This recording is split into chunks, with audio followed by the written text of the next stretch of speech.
श्रीमदानं नमामि श्रीमदानन्दतीर्थाचार्यं परं गुरुं यस्य वाणी कृपाणीयं निकृन्तति भवाटवी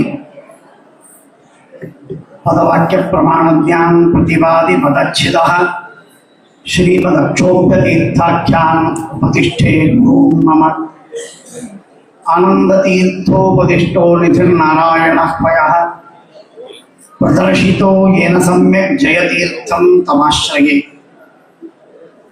शास्त्रेषु पारदृश्वानं शास्त्रज्ञेषु च वत्सलं दीनभक्तोद्धारकरं सत्यात्मानं गुरुं भजे। श्री गुरुभ्यो नमः। हरि ओम।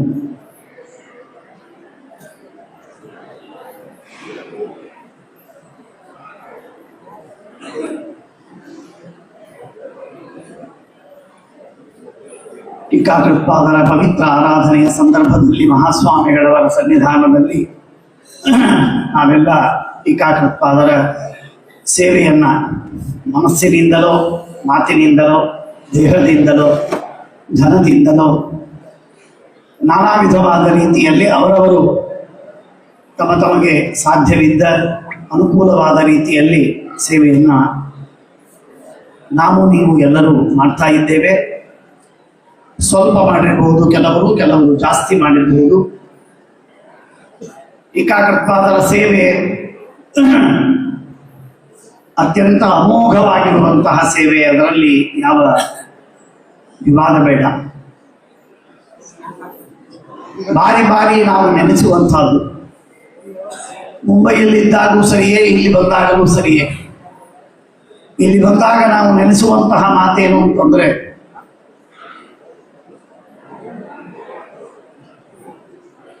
ಟೀಕಾಕೃತ್ಪಾದರು ಯಾವಾಗ ಇಲ್ಲಿ ವೃಂದಾವನಸ್ಥರಾದರೋ ಆಗಿನಿಂದ ಹಿಡಿದು ಇವತ್ತಿನವರೆಗೆ ಯಾವೆಲ್ಲ ಮಹಾನುಭಾವರು ಇಲ್ಲಿ ಬಂದು ಹೋದರು,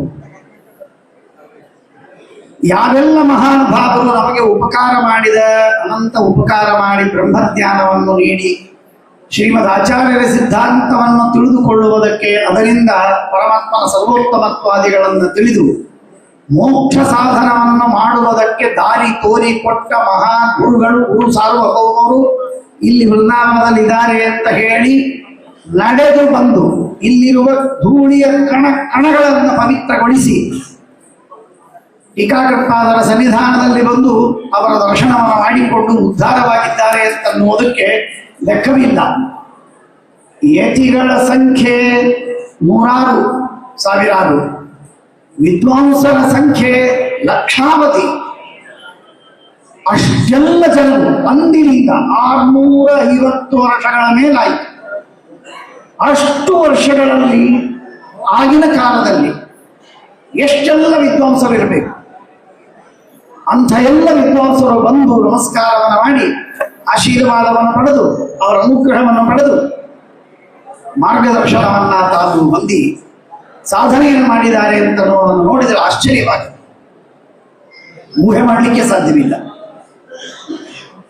ರಘುನಾಥ ತೀರ್ಥರಂತೂ ಇಲ್ಲೇ ಬಂದರು. ರಘುತ್ತಮ ತೀರ್ಥರು ಎಷ್ಟು ಬಾರಿ ಬಂದಿರಬೇಕು. ಶ್ರೀಪಾದರಾಜರು, ವ್ಯಾಸರಾಜರು, ವಾದಿರಾಜರು, ವಿಜಯೇಂದ್ರರು, ರಾಘವೇಂದ್ರ ಸ್ವಾಮಿಗಳು ಇಲ್ಲಿ ಬಂದು ಹೋದರು. ತನ್ನುವುದಾಗಿ ತಾವು ಗ್ರಂಥವನ್ನು ಬರೆದದ್ದು ಸಮರ್ಪಣೆ ಮಾಡಿದರು ತನ್ನುವುದಾಗಿ ರಾಘವೇಂದ್ರ ವಿಜಯದಲ್ಲೇನೆ ನೋಡ್ತೇವೆ. ರಾಯರು ಬಂದು ಹೋಗಿದ್ದಾರೆ. ಇನ್ನನೇಕ ಗುರುಗಳು ಬಂದಿದ್ದಾರೆ.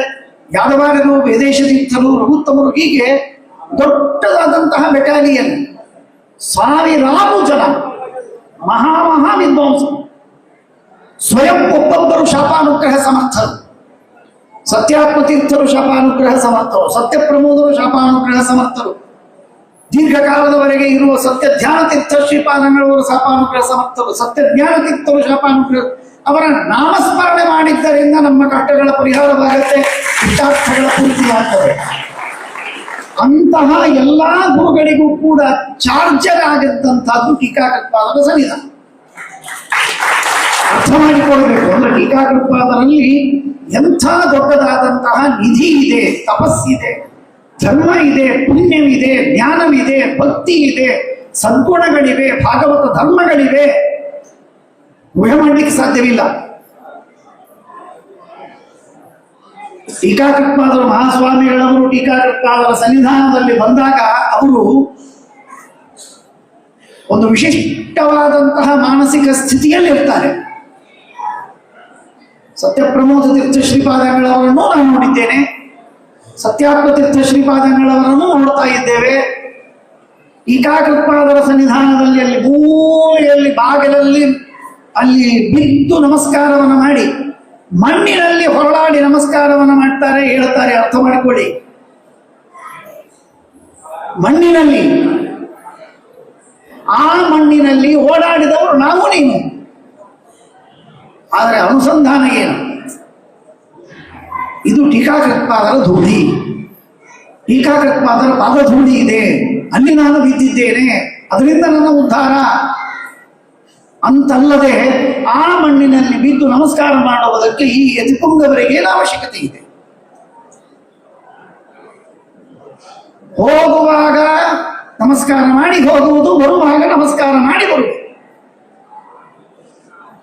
ಇಂಥ ವಿಚಿತ್ರವಾಗಿರುವಂತಹ ಭಾವೋದ್ವೇಗದಿಂದ, ಭಾವ ಪರವಶತೆಯಿಂದ ಭಕ್ತಿ ಪರವಶರಾಗಿ ಸತ್ಯಾತ್ಮ ತೀರ್ಥರು ಒಂದು ಹೆಜ್ಜೆಯನ್ನು ಇಡುವಾಗ ಆ ಭಕ್ತಿ ಇರುತ್ತೆ, ಆ ಅನುಸಂಧಾನವಿರುತ್ತೆ.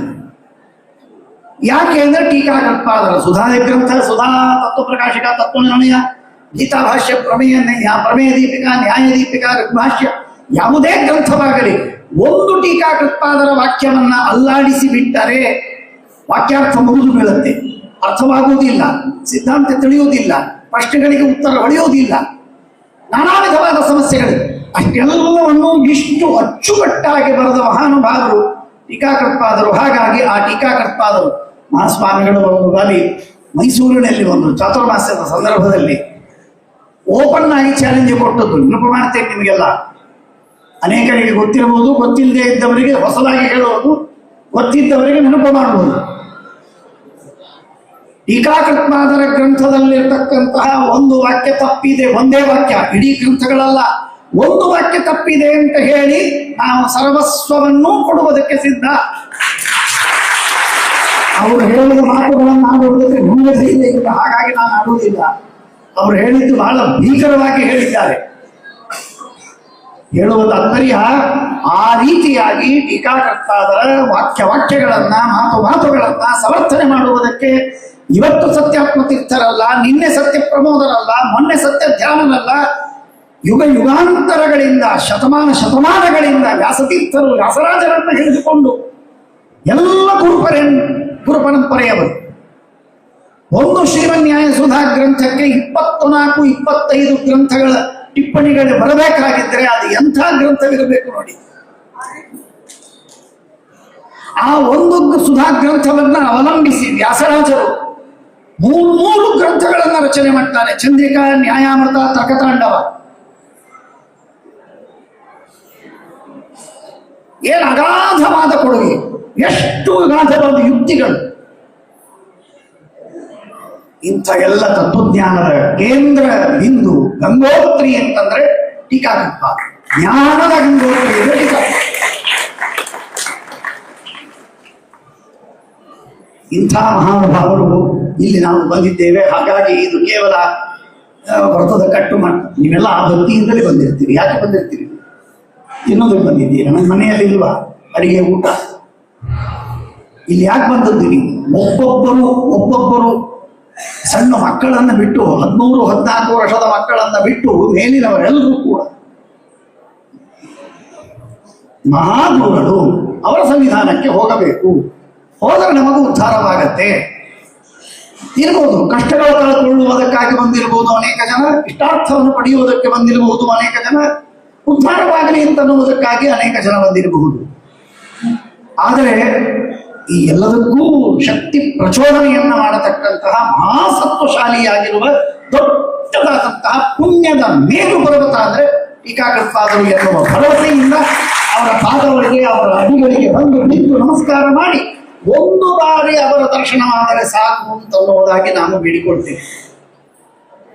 ಒಂದು ಬಾರಿ.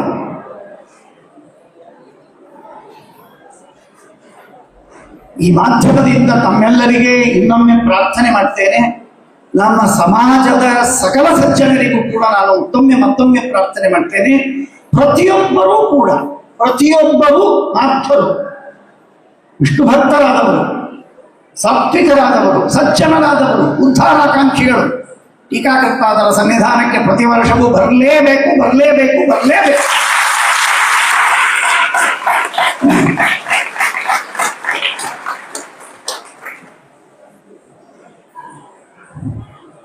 ಅದೇನೋ ಹೇಳ್ತಾರಲ್ಲ, TRP ಬೆಳೆಸಬೇಕು ಅಂತ. ಆ ಲೆಕ್ಕದಿಂದ ನಾನು ಹೇಳ್ತಾ ಇಲ್ಲ, ಪ್ರಮೋಷನ್ ಮಾಡುವುದಕ್ಕೆ ಹೇಳ್ತಾ ಇಲ್ಲ, ಅಡ್ವರ್ಟೈಸ್ ಮಾಡುವುದಕ್ಕೆ ಹೇಳ್ತಾ ಇಲ್ಲ. ನಾನು ಸರ್ವಥಾ ಅಲ್ಲ, ಸಂಬಂಧವೇ ಇಲ್ಲ. ಅವರಿಗೆ ಬೇಕಾಗಿಲ್ಲ ಅಡ್ವರ್ಟೈಸ್ಮೆಂಟು, ಯಾರಿಗೂ ಬೇಕಾಗಿಲ್ಲ ಅಡ್ವರ್ಟೈಸ್ಮೆಂಟ್.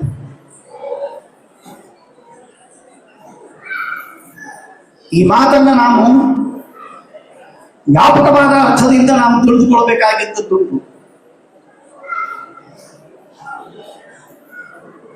ಆಯಾ ವಿಧರ್ಮೀಯರು ತಮ್ಮ ಧರ್ಮವನ್ನು ಪರಿಪಾಲನೆ ಮಾಡುವುದಕ್ಕೆ ಬೆಳಗ್ಗೆ 5 ಗಂಟೆಗೆ ಹೇಳಲಿಕ್ಕೆ ತಯಾರು. 5 ಬಾರಿ ದೇವರಿಗೆ ನಮಸ್ಕಾರ ಮಾಡುವುದಕ್ಕೆ ಸಿದ್ಧರು.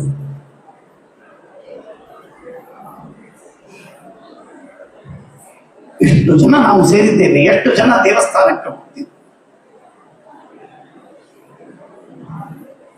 ಎಷ್ಟು ಜನ ನಮ್ಮ ಅಂಗಾರಕ್ಷತೆಯನ್ನು ಹಂಚಿಕೊಳ್ತೇವೆ, ಗೋಪಿಚಂದ್ರನ ಮುದ್ರಾಧಾರಣವನ್ನು ಮಾಡಿಕೊಳ್ತೇವೆ. ಯಾರಿಗೆ ನಮ್ಮ ಧರ್ಮದ ಬಗ್ಗೆ ಎಷ್ಟು ಶ್ರದ್ಧೆ ಇದೆ, ಎಷ್ಟು ದೀಕ್ಷೆ ಇದೆ.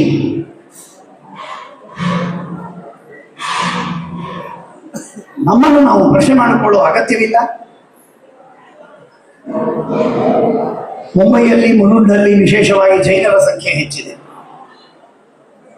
ಭಾರಿ ಸಂಖ್ಯೆಯಲ್ಲಿ ಜೈನರಿದ್ದಾರೆ. ಒಂದೊಂದು ಬೀದಿಗೆ ಜೈನರ ಮಂದಿರಗಳಿವೆ, ಬಸ್ತಿಗಳಿವೆ. ಚಿಕ್ಕ ಚಿಕ್ಕ ಮಕ್ಕಳು 2, 3, 4, 5, 6 ವರ್ಷದ ಮಕ್ಕಳನ್ನು ಕರ್ಕೊಂಡು ಹೋಗ್ತಾರೆ, ದೇವಸ್ಥಾನಗಳಿಗೆ ಕರ್ಕೊಂಡು ಹೋಗ್ತಾರೆ. ನಮ್ಮನ್ನು ಯಾರು ಕರ್ಕೊಂಡು ಹೋಗ್ತಾರೆ? ಯಾರಾದರೂ ಹೇಳೋದಕ್ಕೆ ಬಂದರೆ ಅವನಿಗೆ ಶಾಲೆ ಇದೆ, ಅವನಿಗೆ ಕ್ಲಾಸ್ ಇದೆ, ಅವನಿಗೆ ಟ್ಯೂಷನ್ ಇದೆ, ಅವನಿಗೆ ಇನ್ನೊಂದಿದೆ, ಅವನು ಸ್ಪೋರ್ಟ್ಸಿಗೆ ಹೋಗಬೇಕು. ಇವರೇ ಡಿಫೆನ್ಸಿವ್ ಆಗಿ ಸಮರ್ಥನೆ ಮಾಡ್ತಾರೆ. ತಂದೆ ತಾಯಿ ಅವನಿಗೆ ಬಾ ಅಂತ ಹೇಳುವುದಕ್ಕೆ ಇವರಿಗೆ ನಾಲಿಗೆ ಇಲ್ಲ.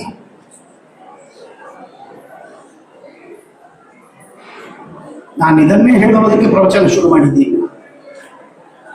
ನಾನು ವಿಷಯಾಂತರ ಮಾಡ್ಲಿಕ್ಕೆ ಹೊರಟಿಲ್ಲ. ನಾನು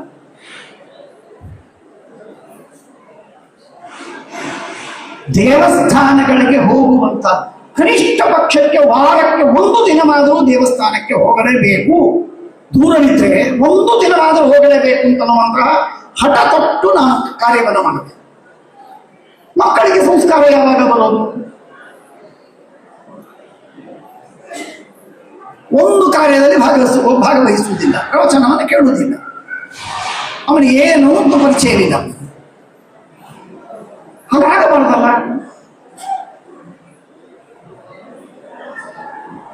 ಶಹರೂರುಗಳಲ್ಲಿರ್ಬೋದು, ಹಳ್ಳಿಗಳಲ್ಲಿರ್ಬೋದು, ಅಥವಾ ಸಾಮಾನ್ಯವಾದ ಟೌನ್ಗಳಲ್ಲಿರ್ಬೋದು, ದೇವಸ್ಥಾನಕ್ಕೆ ಹೋಗೋದು ನಮ್ಮೆಲ್ಲರ ಕರ್ತವ್ಯ. ನಿಯಮೇನ ಹೋಗು, ಬೇಕಾದಾಗ. ಇದು ನಮ್ಮ ಹಿಂದುತ್ವದ ಜಾಗೃತಿಗೆ ಕಾರಣ, ಅತ್ಯಂತ ಅನಿವಾರ್ಯವಾದ ಅವಶ್ಯಕವಾದ ಕಾರಣ. 100 ಜನನ ಪರಿಚಯವಾದ, ಒಬ್ಬರಿಗೊಬ್ಬರು ಸಹಕಾರ ಮಾಡ್ತಾರೆ. ಒಬ್ಬ ಡಾಕ್ಟರ್ ಇನ್ನೊಬ್ಬರಿಗೆ ಸಹಕಾರ ಮಾಡ್ತಾನೆ. ಆ ಡಾಕ್ಟರನ ಉಪಜೀವನ ಮಾಡುವುದಕ್ಕೆ ಇವರೆಲ್ಲರೂ ಸಮಾಜದವರು ಸಹಕಾರ ಮಾಡ್ತಾರೆ.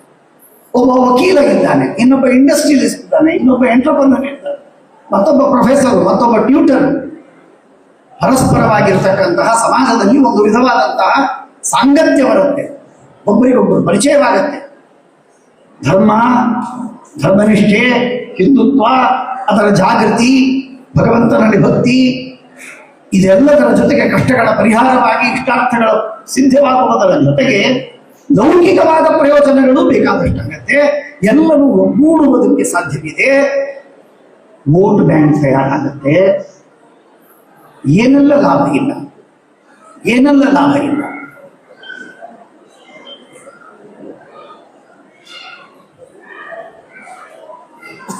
ಹೇಗೆ ಪ್ರತಿ ವಾರ ಪ್ರತಿದಿನವೂ ಹೋಗಬೇಕು, ಹತ್ತಿರವಿದ್ದರೆ. ಆಗದಿದ್ದರೆ ಪ್ರತಿ ವಾರಕ್ಕೆ ಒಂದು ದಿನವಾದರೂ ಹೋಗಲೇಬೇಕು. ಅವನು ಎಂಥ ದೊಡ್ಡ ವ್ಯಕ್ತಿಯೇ ಇರಲಿ, ನಾನು ಕೈ ಜೋಡಿಸಿ ಬೇಡಿಕೊಳ್ತೇನೆ. ಅವನು ಎಂಥ ಶ್ರೀಮಂತನಿರಲಿ, ಎಂಥ ದೊಡ್ಡ ಡಾಕ್ಟರ್ ಇರಲಿ, ಪ್ರೊಫೆಸರ್ ಇರಲಿ, ಮಿನಿಸ್ಟರ್ ಇರಲಿ, ಬ್ಯೂರೋಕ್ರಾಟ್ ಇರಲಿ, ಎಂಟರ್ಪ್ರಿನರ್ ಇರಲಿ, ಯಾರೇ ಇರಲಿ, ದೇವಸ್ಥಾನಕ್ಕೆ ಹೋಗು. ಆ ದೊಡ್ಡ ವ್ಯಕ್ತಿ ಆ ರೀತಿಯಾಗಿ ದೇವಸ್ಥಾನಕ್ಕೆ ಬರುವುದಕ್ಕೆ ಆರಂಭ ಮಾಡಿದ ಅಂತಾದರೆ ಆಗ ಅವನನ್ನು ಆದರ್ಶವಾಗಿ ಇಟ್ಟುಕೊಂಡಂತಹ ನೂರಾರು ಜನ ಅವನನ್ನು ಫಾಲೋ ಮಾಡ್ತಾರೆ.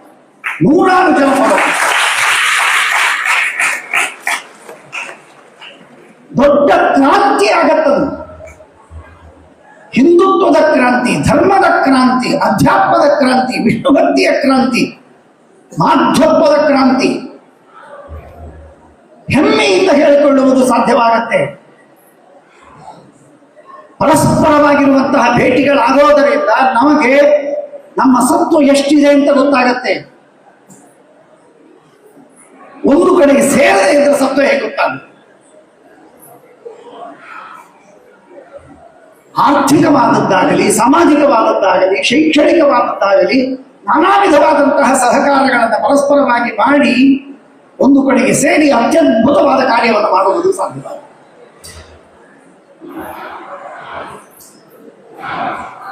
ಹೇಗೋ ಹಾಗೆ ಅದರಂತೆ ಪ್ರತಿ ವರ್ಷವೂ ಆರಾಧನೆಯ ಸಂದರ್ಭದಲ್ಲಿ ಸಾಧ್ಯವಾದರೆ ಆರಾಧನೆ ಕಾಲದಲ್ಲಿ ಬನ್ನಿ. ಆರಾಧನೆಯ ಕಾಲದಲ್ಲಿ ಆಗದಿದ್ದವರು ಟೀಕಾಕೃತ್ಪಾದರ ದರ್ಶನವನ್ನು 360 ದಿನಗಳಲ್ಲಿ ಕನಿಷ್ಠ 3 ದಿನಗಳ ಹೊರಗೆ, ಕನಿಷ್ಠ 3 ದಿನ, ಯಾವುದೇ ದಿನವಾಗಲಿ ಇಲ್ಲಿ ಬಂದು ಅವರ ದರ್ಶನವನ್ನು ಮಾಡಿಕೊಂಡು ಸೇವೆಯನ್ನು ಮಾಡಿ, ಪಾರಾಯಣ ಮಾಡಿ ಅವರ ಅನುಗ್ರಹವನ್ನು ಪಡೆದು ಹೋಗುವಂತ. ನೀವು ತಾತಂದಿರು ಅನೇಕ ಜನರಿದ್ದೀರಿ. ನಿಮ್ಮ ಮಕ್ಕಳು ಮೊಮ್ಮಕ್ಕಳು ದೂರ ಪ್ರದೇಶದಲ್ಲಿರುವಾಗ ಆ ಪ್ರದೇಶದ ಜನ ಬಂದು ನಮ್ಮನ್ನು ಭೇಟಿಯಾಗಬೇಕು ಅಂತ ನೀವು ಅನಿಸೋದಿಲ್ಲ. ಹಾಗೆ ಟೀಕಾಕೃತ್ಪಾದರು ಕಾಯ್ತಿರ್ತಾರೆ. ನಮ್ಮ ತಾತ, ನಮ್ಮ ಅಜ್ಜ, ನಮ್ಮ ಮೊಮ್ಮಕ್ಕಳು ಯಾವಾಗ ಬರ್ತಾರೆ, ಯಾವಾಗ ನಾವು ಅವರಿಗೆ ಅನುಗ್ರಹ ಮಾಡೋಣ ಅಂತ ಅವರು ಕಾಯ್ತಾ ಇರ್ತಾರೆ. ಹಾಗಾಗಿ ಟೀಕಾಕೃತ್ಪಾದರು ನಮ್ಮ ಅಜ್ಜ, ಆ ಗುರುಗಳ ಎಲ್ಲ ಟಿಪ್ಪಣಿಕಾರರು ನಮಗೆ ತಂದೆ. ಟೀಕಾಕೃತ್ಪಾದರು ಅಜ್ಜ, ಆ ಗುರುಗಳ ದರ್ಶನವನ್ನು ಮಾಡಿಕೊಳ್ಳುವುದಕ್ಕೆ ನಾವು ಹೋದಾಗ ಟೀಕಾಕೃತ್ಪಾದರು ಅತ್ಯಂತ ಪ್ರೀತಿಯಿಂದ ಹರಸಿ ಅನುಗ್ರಹವನ್ನು ಮಾಡಿ ವಿಶಿಷ್ಟವಾದ ಕಾರ್ಯಸಿದ್ಧಿಯನ್ನು ಮಾಡಿಕೊಡ್ತಾರೆ. ಜ್ಞಾನದ ಉನ್ನತಿ, ಭಕ್ತಿಯಲ್ಲಿ ವಿಶೇಷವಾದಂತಹ ಉನ್ನತಿ ಆಗುವುದು ಸಾಧ್ಯವಾಗತ್ತೆ. ಈ ರೀತಿ ಸಾಧನ ಮಾರ್ಗ, ನಾವು ಸಾಧನ ಮಾರ್ಗವನ್ನು ಅವಲಂಬಿಸುವಂತಹ ಜನರಿಗೆ ನಾನು ನಿಮಗೆ ಪ್ರತಿಯೊಬ್ಬರಿಗೂ ವೈಯಕ್ತಿಕವಾಗಿ ಬರೆದುಕೊಡುವುದು, ಭಕ್ತಿಯಿಂದ ಬೇಡಿಕೊಳ್ಳಿ. ನಾನಿದ್ದ ಭೂಮಿಯಿಂದ ಒಂದು ಹೆಜ್ಜೆ ಮುಂದಿಡುವಂತೆ ನಮಗೆ ಅನುಗ್ರಹವನ್ನು ಮಾಡಿ, ಇಷ್ಟನ್ನು ಬೇಡಿಕೊಳ್ಳಿ. ಒಂದೇ ಹೆಜ್ಜೆ. ಊರಿಗೆ ಹೋದ ತಕ್ಷಣಕ್ಕೆ ಸುಧಾ ಪಾಠವನ್ನೇ ಅಧ್ಯಯನ ಮಾಡಬೇಕು ಅನ್ನುವುದೇನು ಬೇಕಾಗಿಲ್ಲ. ಸಂಧ್ಯಾವಂದನ ಮಾಡದವ ಸಂಧ್ಯಾವಂದನೆ ಮಾಡ್ತಾನೆ ಅಂತ ಆಗಬೇಕು. 1 ಬಾರಿ ಮಾಡ್ತಾ ಇದ್ದರೆ 2 ಬಾರಿ ಆಗುವಂತೆ, ಪೂಜೆ ಮಾಡದಿದ್ದವ ಪೂಜೆ ಮಾಡುವಂತೆ, ವೈಶ್ವದೇವ ಮಾಡದಿದ್ದವ ವೈಶ್ವದೇವ ಮಾಡುವಂತೆ, ಪಾಠ ಓದದೇ ಇದ್ದವ ಶ್ರವಣ ಮಾಡುವಂತೆ, ಹೀಗೆ ಒಂದೊಂದು ನಾವು ಎಷ್ಟು ಯಾವ ಸ್ಥಿತಿಯಲ್ಲಿದ್ದೇವೆ ಆ ಸ್ಥಿತಿಗಿಂತಲೂ ಸ್ವಲ್ಪ ಉನ್ನತಿ ನಮಗಾಗುವಂತೆ ಆಗಲಿ ಅಂತ ದೇವರ ಹತ್ರ, ಟೀಕಾಕೃತ್ಪಾದರ ಹತ್ರ, ಸತ್ಯಾತ್ಮತೀರ್ಥರ ಹತ್ರ ಪ್ರಾರ್ಥನೆ ಮಾಡಿಕೊಂಡು ಹೋಗಿ ನಿಮ್ಮ ಜೀವನದಲ್ಲಿ ನಾಳಿಂದ ಆ ಪ್ರಗತಿ ಶುರುವಾಗತ್ತೆ. ಇದು ನಿಶ್ಚಿತ.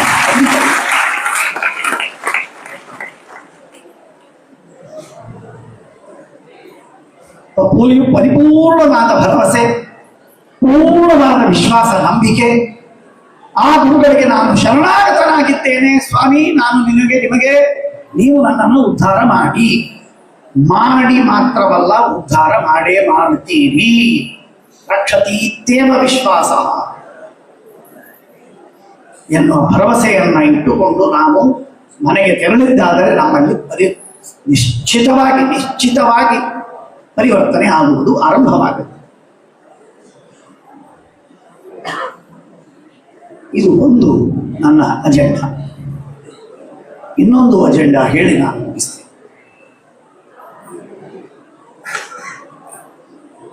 ಊರಿಗೆ ದೇವಸ್ಥಾನಕ್ಕೆ ಹೋಗಬೇಕು, ವರ್ಷಕ್ಕೊಮ್ಮೆ ಮಳಖೇಳಕ್ಕೆ ಟೀಕಾಕೃಪಾದನ ಸನ್ನಿಧಾನಕ್ಕೆ ಬರಬೇಕು. ಇದು ಒಂದು ಅಜೆಂಡ. ಎರಡನೇ ಅಜೆಂಡ ಎಲ್ಲರಿಗೂ ವಿಜ್ಞಾಪನೆ. ಎರಡನೇ ಅಜೆಂಡ ನಮ್ಮ ತಂದೆ ಹೇಳೋರು, ನಮ್ಮ ಆಚಾರ್ಯರು ಯಾವಾಗಲೂ ಹೇಳೋರು, ಸಾಧನೆ ಬಿಗಿನ್ಸ್ ವಿತ್ ಶ್ರವಣ. ನೀವು ಶ್ರವಣವನ್ನು ಮಾಡಲಿಕ್ಕೆ ಆರಂಭ ಮಾಡಿ ಸಾಧನೆ ಆರಂಭವಾಗುತ್ತೆ. ಶ್ರವಣ ಮಾಡಲಿಲ್ಲ, ಸಾಧನೆ ಆರಂಭವಾಗುತ್ತೆ. ಆಚಾರ್ಯರು ಚಾಲೆಂಜ್ ಕೊಡೋರು, ಆಚಾರ್ಯರು ಚಾಲೆಂಜ್ ಕೊಡುವಾಗ ಹೇಳೋರು ರ್ಯಾಂಕ್ ಮಟೀರಿಯಲಿಸ್ಟ್, ಅತ್ಯಂತ ಕಠೋರವಾದ ನಾಸ್ತಿಕನಾದ ವ್ಯಕ್ತಿ. ಅಂಥ ವ್ಯಕ್ತಿಯನ್ನು ತಂದು ಕೂಡಿಸಿ ನಿತ್ಯದಲ್ಲೇ ಅವನು ಶ್ರವಣ ಮಾಡುವುದಕ್ಕೆ ಆರಂಭ ಮಾಡಿ. ಕಾಲ ಪಕ್ವವಾದಂತೆ ತಿಂಗಳೋ 1 ವರ್ಷವೋ 2 ವರ್ಷವೋ 3 ವರ್ಷವೋ ಅಷ್ಟರಲ್ಲಿ ಅವನು ಪೂರ್ಣ ಪರಿವರ್ತನೆಯಾಗಿ ಶುದ್ಧ ವೈದಿಕ ಬ್ರಾಹ್ಮಣನಂತೆ ಅವನು ತಮ್ಮ ಜೀವನವನ್ನು ನಡೆಸುವಂತೆ ಸಾಧ್ಯವಾಗುತ್ತೆ ಅಂತ ಆಚಾರ್ಯರು ಹೇಳ್ತಾರೆ. ಶ್ರವಣದಿಂದ ದುಶ್ಚಟಗಳ ಪರಿಹಾರ, ಶ್ರವಣದಿಂದ ದುರ್ಗುಣಗಳ ಪರಿಹಾರ, ದುರ್ವ್ಯಸನಗಳ ಪರಿಹಾರ, ದುಷ್ಟ ಕರ್ಮಗಳನ್ನು ಬಿಡ್ತೇವೆ, ತಂದೆ ತಾಯಿಗಳಲ್ಲಿ ನಿಂದೆ ಮಾಡುವುದನ್ನು ಬಿಡ್ತೇವೆ, ಜಗಳಾಡುವುದನ್ನು ಬಿಡ್ತೇವೆ, ಕೋಪಗೊಳ್ಳುವುದು ಕಮ್ಮಿ ಆಗತ್ತೆ, ನಾನಾ ವಿಧವಾದ ದೋಷಗಳು ನಿಧಾನವಾಗಿ ಕಡಿಮೆ ಶ್ರವಣವನ್ನು ಮಾಡ್ತಾ ಹೋಗ. ನೀವೇ ನಿಮ್ಮನ್ನು ಟೆಸ್ಟ್ ಮಾಡಬಹುದು. ನಮ್ಮಲ್ಲಿ ಒಬ್ಬ ಗೃಹಸ್ಥ ಬರ್ತಾ ಇದ್ದ, ನಾನು ಅನೇಕ ಬಾರಿ ಹೇಳಿದ್ದೀನಿ ಇದನ್ನ. ಒಬ್ಬ ಗೃಹಸ್ಥ ಬಂದ, ನಮ್ಮ ಸಂಪರ್ಕದಲ್ಲಿ, ವಿದ್ಯಾಪೀಠದ ಸಂಪರ್ಕದಲ್ಲಿ ಬಂದ. ಮಾಧ್ವ, ಕುಡಿಯೋ ನೀರಲ್ಲ, ಕುಡಿಯೋವ ಅಂಥ ಮಾಧ್ವರವ, ಶುದ್ಧ ಮಾಧ್ವರವ. ಅವನು ಕುಡಿಯುವ ಚಟವಿದ್ದಂತ ಡ್ರಂಕಾರಣ ನೋಡಿದ್ರೆ ನಿಜವಾಗಿ ಅಂಥ ವ್ಯಕ್ತಿ. ಅವನು ಸಂಪರ್ಕದಲ್ಲಿ, ವಿದ್ಯಾಪೀಠದ ಸಂಪರ್ಕದಲ್ಲಿ ಬಂದ. ನಿಜವಾಗಿ ಒಂದೇ ದಿವಸದಲ್ಲಿ ಪರಿವರ್ತನೆ ಆಯಿತು. ಆಮೇಲೆ ಈಗ ಅವನು ಎಷ್ಟರ ಮಟ್ಟಿಗೆ ಅಂದರೆ ಮುಂದೆ ವರ್ಷದಲ್ಲಿ ಏಕಾದಶಿ ಮಾಡುವುದಕ್ಕೆ ಆರಂಭ ಮಾಡಿ, ಸಂಧ್ಯಾವಂದನೆಯಂತೂ ಸರಿಯೇ ಸರಿ, ದೇವರ ಪೂಜೆಯನ್ನು ಮಾಡೋದು, ಏಕಾದಶಿ ಉಪವಾಸ ಮಾಡಿದ. ಮಧ್ಯದಲ್ಲಿ 10-12 ವರ್ಷಗಳ ಕಾಲ ಚಾತುರ್ಮಾಸ್ಯವನ್ನು ಮಾಡಿದ. ಆಮೇಲೆ ಅವನಿಗೆ ತೀರ ರೋಗವಾಯಿತು, ಅನಾರೋಗ್ಯವಾಗಿ ಅವನು ಚಾತುರ್ಮಾಸ್ಯವನ್ನು ಬಿಟ್ಟ. ಇರಲಿ, ಇದೆಲ್ಲವೂ ಕೂಡ ಕೇವಲ ಶ್ರವಣದ ಫಲ, ಕೇವಲ ಶ್ರವಣ. ಅವನೇನು ಬಹಳ ಶಾಸ್ತ್ರವನ್ನ ಕೈಯಲ್ಲಿ ಹಿಡಿದು ಅಧ್ಯಯನ ಮಾಡಿದವನೇನಲ್ಲ. ಹೇಳುವ ಪ್ರವಚನವನ್ನು ಕೇಳ್ತಾನೆ. ಕೇಳಿ ಕೇಳಿ ಕೇಳಿ ಮನಸ್ಸಿನಲ್ಲಿ ಪರಿವರ್ತನೆ ಆಗಿ ಎಲ್ಲ ದುಶ್ಚಟಗಳನ್ನು ಬಿಟ್ಟ. ಸನ್ಮಾರ್ಗದಲ್ಲಿ ಬಂದ. ಹೆಂಡತಿಯ ಜೊತೆಗೆ ಜಗಳಾಡುವುದನ್ನು ಬಿಟ್ಟ. ಮನೆಯಲ್ಲಿ ಶಾಂತಿ ಮೂಡಿತು. ಸಮಾಧಾನದಿಂದ ಜೀವನವನ್ನು ನಡೆಸಿದ. ಅವರ ತಾಯಿ ಬಂದು ಹೇಳೋರು, ತಮ್ಮ ಏನು ಮಿರಕಲ್ಲಾಗಿದೆ ಗೊತ್ತಿಲ್ಲ, ಅವನು ನಿಮ್ಮಲ್ಲಿ ಪಾಠಕ್ಕೆ ಬರ್ತಾನೆ, ಶ್ರವಣ ಮಾಡ್ತಾನೆ, ಮನೆಯಲ್ಲಿ ಜಗಳಾಡೋದೆಲ್ಲ ಬಿಟ್ಟಿದ್ದಾನೆ, ಶಾಂತವಾಗಿದೆ, ಹೆಂಡತಿ ತಾನು ಸುಖವಾಗಿದ್ದಾರೆ. ಹೇಳುವ ತಾತ್ಪರ್ಯ, ಮನುಷ್ಯನಿಗೆ ಏನೇನು ಬೇಕೋ ಸದ್ಗುಣಗಳು, ಏನೇನು ಲಾಭವಾಗಬೇಕೋ ಆಧ್ಯಾತ್ಮಿಕವಾಗಿ, ಎಮೋಷನಲಿ, ಸ್ಪಿರಿಚುವಲಿ ಏನೇನಾಗಬೇಕೋ ಅದೆಲ್ಲವೂ ಆಗುವುದು ಸಾಧ್ಯ ಕೇವಲ ಶ್ರವಣ. ನಿಮ್ಮ ನಿಮ್ಮ ಊರುಗಳಲ್ಲಿ ಇರುವಂತಹ ವಿದ್ವಾಂಸರು, ನಿಮ್ಮ ಊರುಗಳಲ್ಲಿ ಇರತಕ್ಕಂತಹ ಜ್ಞಾನಿಗಳು, ಪಂಡಿತರು, ಪಾಠ ಪ್ರವಚನ ಮಾಡುವಂತಹ ಜನ ಯಾರಿದ್ದಾರೆ ಅವರ ಹತ್ರ ನಿತ್ಯ ಹೋಗಿ ಶ್ರವಣವನ್ನು ಮಾಡಿ. ಅತೀ ಅಸಾಧ್ಯವಿದ್ದರೆ ಆನ್ಲೈನ್ ಶ್ರವಣ ಮಾಡಿ. ಯಾರೂ ಹಾಗೆ ಸಿಗುವುದಿಲ್ಲ ಅಂತ ಅನ್ನೋದಾದಾಗಂತೂ ಆನ್ಲೈನ್ ಶ್ರವಣ ಮಾಡುವುದಕ್ಕೆ ಚಿಂತೆ ಇಲ್ಲವೇ ಇಲ್ಲ. ಇವತ್ತು ನಿತ್ಯ ಅನೇಕ ಗುರುಗಳ ಹತ್ರ ಅಧ್ಯಯನವನ್ನು ಮಾಡಿ, ಶಾಸ್ತ್ರವನ್ನು ಓದಿ, ಎಲ್ಲವನ್ನು ಮಾಡಿ, ಜೊತೆಗೆ ಸತ್ಯಾತ್ಮತೀರ್ಥ ಶ್ರೀಪಾದಂಗಳವರ ಪ್ರವಚನವನ್ನು 20 ನಿಮಿಷವಾದರೂ ಕೇಳಿ, ನಿತ್ಯ 20 ನಿಮಿಷವಾದರೂ.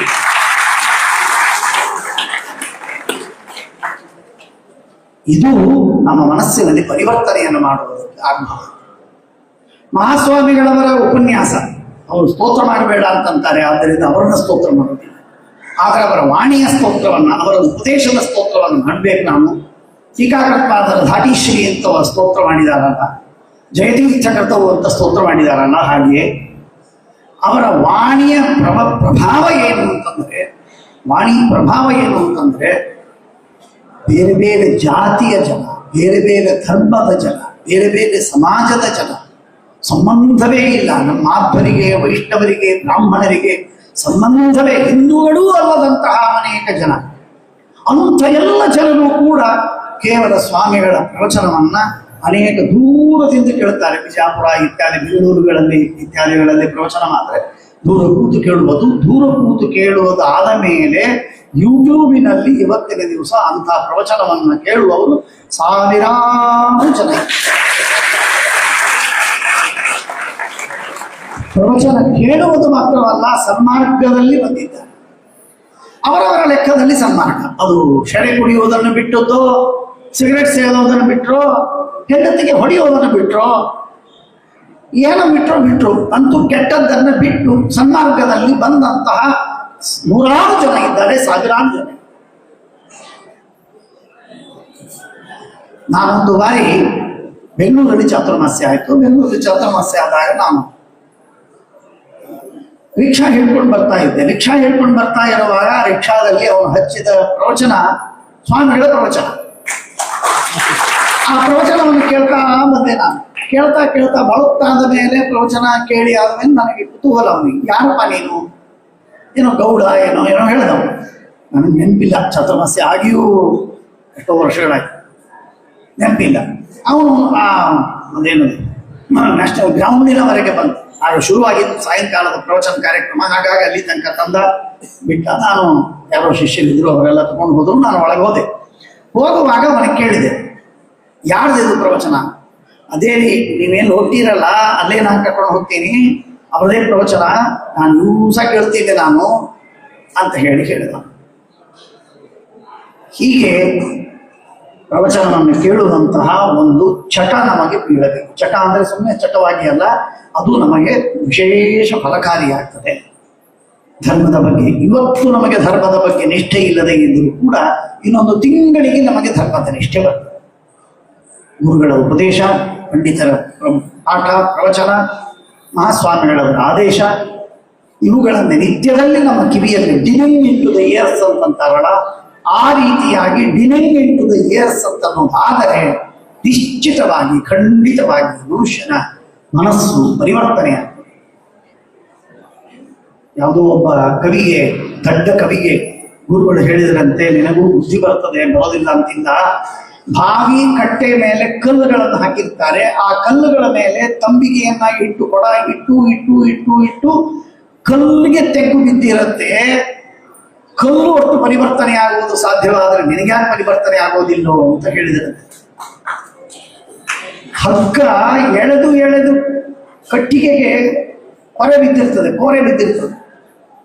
ಹಾಗೆ ಮನುಷ್ಯನ ಸಂಸ್ಕಾರದಿಂದ ನಿರಂತರವಾಗಿ ಸಂಸ್ಕಾರೋ ಬಲವಾನೇಕ ಬ್ರಹ್ಮಾದ್ಯಾನಪಿ ತದ್ವಶಃ ತಥಾಪಿ ಶೂನ್ಯಥಾ ಕರ್ತುಂ ಶಕ್ಯತೆ ಅತಿ ಪ್ರಯತ್ನತಃ. ಶ್ರೀಮದ್ ಆಚಾರ್ಯರು ಗೀತಾ ಭಾಷ್ಯದಲ್ಲಿ ಹೇಳ್ತಾರೆ.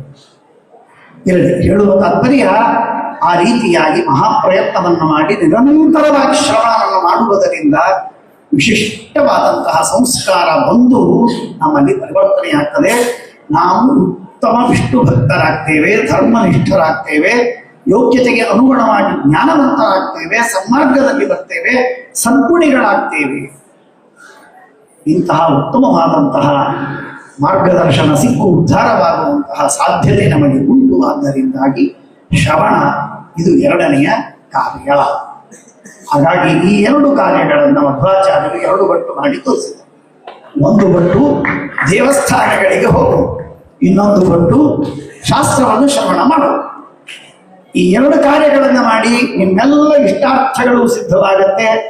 ಜ್ಞಾನ, ಭಕ್ತಿ, ವೈರಾಗ್ಯಾದಿ ಸದ್ಗುಣಗಳು ಕೂಡ ನಿಮಗೆ ಬರುತ್ತೆ ಎನ್ನುವಂತಹ ಶಾಸ್ತ್ರದ ಏನೊಂದು ಆದೇಶವೋ, ಶಾಸ್ತ್ರದ ಯಾವ ಸಂದೇಶವೋ ಅದನ್ನು ಕೇಳಿ ತಿಳಿದು ಅದನ್ನು ಹಠದಿಂದ ಮಾಡುವಂತಹ ವಿಶೇಷವಾದ ನಿಷ್ಠೆಯನ್ನು ಬೆಳೆಸಿಕೊಂಡು ಉದ್ಧಾರದ ಮಾರ್ಗವನ್ನು ನಾವು ಹಿಡಿಯೋಣ.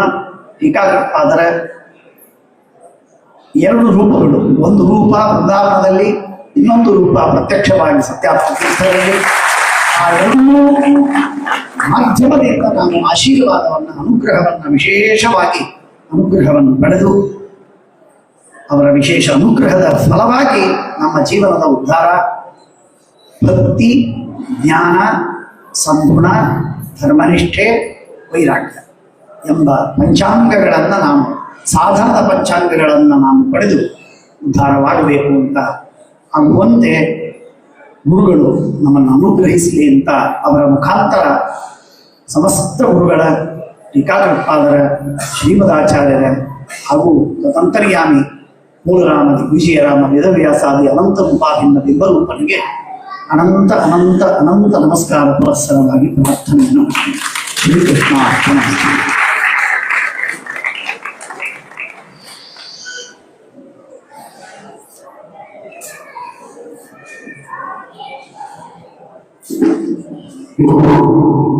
ಮೈ ರೋಮಾಂಚನ ಆಗುವಂತೆ ಟೀಕಾಕೃತ್ಪಾದರ ಮಹಿಮೆಯನ್ನ, ಟೀಕಾಕೃತ್ಪಾದರು ಮಾಡಿದ ಅಪಾರ ಉಪಕಾರವನ್ನ, ಟೀಕಾಕೃತ್ಪಾದರ ಬಗ್ಗೆ ನಾವು ನಡೆದುಕೊಳ್ಳಬೇಕಾದ ಕ್ರಮವನ್ನ ಬಹಳ ಅದ್ಭುತವಾಗಿ ನಮ್ಮೆಲ್ಲರ ಮನಸ್ಸು ಮುಟ್ಟುವಂತೆ, ನಮ್ಮೆಲ್ಲರ ಚೈತನ್ಯ ಜಾಗೃತ ಆಗುವಂತೆ ಪರಮ ಪೂಜ್ಯ ಆಚಾರ್ಯರು ತಿಳಿಸಿಕೊಟ್ಟಿದ್ದಾರೆ. ಅವರಿಗೆ ಅನೇಕ ಅನೇಕ ಪ್ರಣಾಮಗಳನ್ನ ತಿಳಿಸ್ತಾ ಇನ್ನು ಮುಂದೆ ಪರಮ ಪೂಜ್ಯ ಶ್ರೀಪಾದಂಗಳವರು ಅನುಗ್ರಹ